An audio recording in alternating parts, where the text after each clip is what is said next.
Hello ladies and gentleman, आज मैं आपको बताऊंगा कि कैसे हमें पता चला कि मार्स के एटमॉस्फेयर में प्रेजेंट वाटर वेपर की क्वांटिटी जितना हमने पहले एक्सपेक्ट किया था उससे कहीं ज़्यादा है। चलिए देखते हैं। मेरा नाम है Deepanshu Verma and you guys are watching the trending take.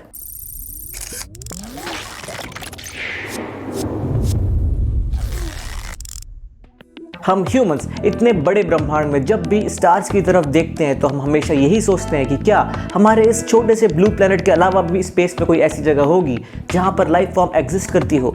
इसी खोज में जब हमने सोलर सिस्टम में सन से चौथे प्लैनेट की तरफ देखा तो हमें आस की एक किरण नजर आई। मार्स ये वो प्लैनेट है जिसे हमने जब भी देखा तो बस यही सोचते रहे कि हो सकता है इस रेड प्लैनेट पर आज से कई सालों पहले वाटर बॉडीज के साथ साथ इसका खुद का एक एटमॉस्फेयर रहा होगा जो कि यहाँ पर लाइफ को सपोर्ट करने में केपेबल होंगी। और इसलिए आज साइंटिस्ट ये मानते हैं कि हमारे अर्थ को छोड़कर मार्स ही बस एक ऐसी जगह है सोलर सिस्टम में जहाँ पर लाइफ फॉर्म सपोर्ट कर सकती है। इसी डायरेक्शन में काम करते हुए स्पेस एजेंसीज लाइक नासा और स्पेस एक्स का प्लान है कि वो 2030 के दशक पे ह्यूमंस को मार्स पर भेजना शुरू कर देंगे और वहां पर कॉलोनी बसाना भी शुरू करेंगे। और कुछ समय पहले मैंने एक वीडियो बनाया था जिस पर मैंने आपको बताया था कि कैसे साइंटिस्ट को मार्स के नॉर्दर्न हेमिस्फीयर पर एक ऐसी जगह मिल गई है जहां पर सरफेस के ठीक नीचे शैलो आइस मौजूद है जो कि इसे फ्यूचर में होने वाले मैन मिशन के लिए परफेक्ट लैंडिंग स्पॉट बनाता है। लेकिन ये सब कुछ हो उसके पहले ही हमें मार्स के बारे में एक इंटरेस्टिंग चीज़ और पता चली है। वो ये है कि मार्स पर मौजूद पानी बहुत तेज़ी से वाटर वेपर की फॉर्म में कन्वर्ट होकर बाहर स्पेस पर जाते जा रहे हैं और ये प्रोसेस इतनी तेज़ है जितना कि हमने पहले एक्सपेक्ट नहीं किया था। इस प्रोसेस पर स्टडी करने के बाद हो सकता है हमें ये पता चल जाए कि इस रेड प्लैनेट पर जब कभी रिवर्स और ओशंस रहे होंगे तो वो गायब क्यों हुए। भले ही मार्स आज हमें एक ठंडी और सूखी जगह लगती है लेकिन यहाँ पर मौजूद रिवर वैलीज और ड्राई लेक बेड्स सिर्फ एक इशारा करते हैं कि हो सकता है आज से कई सालों पहले यहाँ पर बहुत बड़े अमाउंट में वाटर बॉडीज रही होंगी। और आज की डेट पर मार्स पर जितना भी पानी मौजूद है वो इसके सिर्फ पोलर रीजन्स में लॉक्ड आइस के फॉर्म पर ही मौजूद है।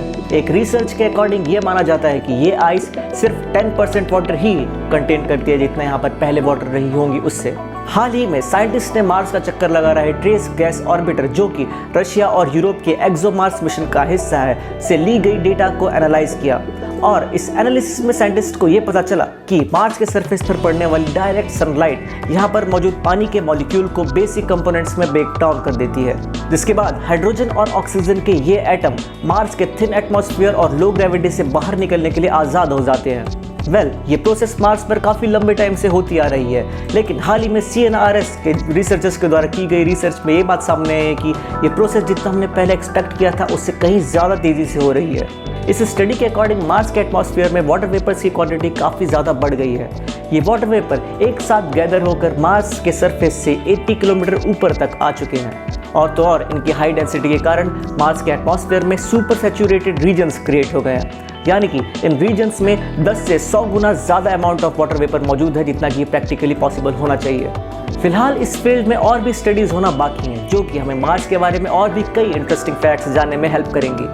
आज के लिए इतना ही। आई होप कि आपको आज के हमारे वीडियो से कुछ नई चीज़ें जानने को मिली होंगी। If you like our video then you can subscribe to our YouTube channel and don't forget to hit the bell icon. You can also follow us on Facebook, Instagram and TikTok. See you guys in the next video.